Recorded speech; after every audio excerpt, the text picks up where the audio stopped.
წარმოვიდგინე რომ გაქვს სუპერძალა, რითიც შეგეძლია აბსოლუტურად ყველაფრის გაკეთება, აი აბსოლუტურად ყველაფრის შეცვლად გაკეთება. რას გააკეთებდი?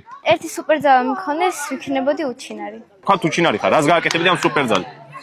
რაღაცისთვის ხო გინდა რომ რას ხალხს გაამწარებდი, რას უზავდი და ვის? ხოროთ მოქმედი ვიპოვე. აი ამის გამწარება უნდა და რატო გინდა? ძალიან ბევრი რაღაცის გამო. ხო და თქვი, ეგ მაინტერესებს მეც. რა დაუშავი, აბა შენ მითხარი. მე გაკვეთილებს არ ვანიშნებ ხოლმე. სულ ეგ არის გაკვეთილების გამო და გაამწარო და რას უზავდი შენ ამის გამო? ორიანს დამიწერდა მართლა რომელიღაცა საგანში და გამამწარებდა რა. კი. 1000-იანი ვარ და ხალხს აი რანხელა სუპერძალას ვაძლევ, წარმოიდგინეთ, ვარიგებ ეს უფასო. არაფერს გაკეთება არ უნდა.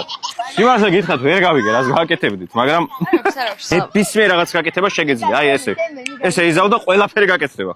რას გავაკეთებდი არის რომ დავასუფთავებდი ანუ გარემოს რა იმიტომ რომ ყველა ნაგავს ყრის ვისაც უყურებ ეხა აქაც ძალიან ბევრი ნაგავიყლია მაგასაც გავსველ არა ლამაზი მართლა რომ რაღაც ძალიან დანაგვიანებული არის ტურისტი რო ჩამოდის არ მოეწონება ეგ რომ ძალიან დანაგვიანებული არის ქვეყანა ტურისტებს თავი დავანებოთ ჩვენ თონც არ მოგწონს ხო დანაგვიანებული ხო რავი არა ამგონი ამ ქვეყანაში ვცხოვრობ და არ დავანაგვიანოთ რა ისევ ჩვენ ცხოვრობ მოკლედ აჰა შენ შაპიტო შენ გასცენ და ვნახოთ შეგით რა ეს ესეთი ულამაზესი პიკაჩუ ამოვიდა